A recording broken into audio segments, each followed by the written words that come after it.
maybe he and I have in common is two things. We both grew up extremely poor, and we both had mothers that harped and harped about education. And in my mother's case, she looked at my father and said, my two brothers had an education, and they're much better off than your father.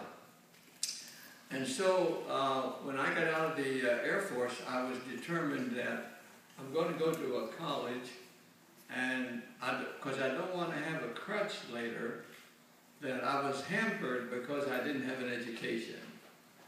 And I thought, well, I don't know too many colleges. I've heard of one called Harvard. I'll apply there. Well, I lived in West Virginia, and Harvard loves diversity. And they almost never get anybody who applies from West Virginia. So the reason I got in was because I was from West Virginia. And so after I finished and came here, I began to read books because I didn't know what I wanted to do. In my last 2 or 3 weeks at Harvard, when we were interviewed by people from the aerospace industry, they said, what do you want to do? And I said, well, I want to work on guided missiles. I think I have some ideas on that in that area. And they said, well, you can't do that because you don't have a master's degree. So if you stick around another year, get a master's degree, we'll talk to you. And I said, no, I don't want to stay here another year because I had already lost 5 years in the Air Force. And I was finishing up in 2 years and 9 months.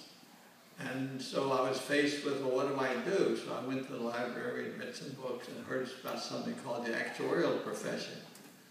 And basically it's mathematics, and the book's pretty well intimated that if you pass exams, you get more money. And I thought, well, that's a pretty good thing. You pass exams, you get money. So I decided to go into the insurance business. And I came here to LA because I had been here in World War II, and I loved the climate, and I loved everything about LA. But I could only get paid about $225 a month. So my first residence was at Western and 45th in LA. I got a little apartment for $35 a month. But I knew what I wanted to do. And I had read a book that said, the author said, whatever you can conceive, you can achieve. Now just think of that. How do you conceive things? Your mind is controlling what you can conceive. So in effect, what he's saying here is that you are not limited. You're limited only by your mind and what you decide you want to be limited to. So you can achieve everything you can conceive. So when you decide you want to be something, you've got to think of what does it take to get there. And it's a funny thing, the way the mind works. The mind, as long as you're motivated, takes you in the right direction to get there. And then you'll find that it's like the mayor here.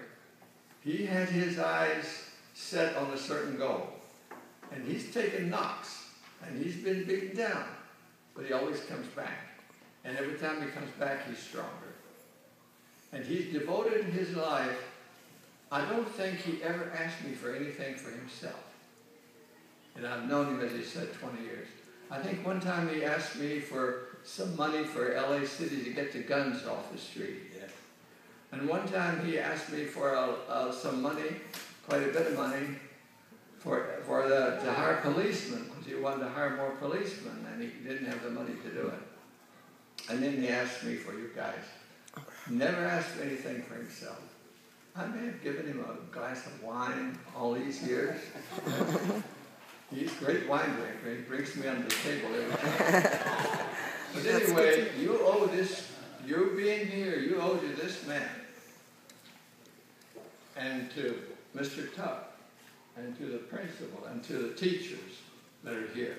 And you're very lucky to have very good teachers, because that's what makes a good school. So I wish you all the luck in the world. You got a great college right across the street that will welcome you at the right time. So thank you very much for being here.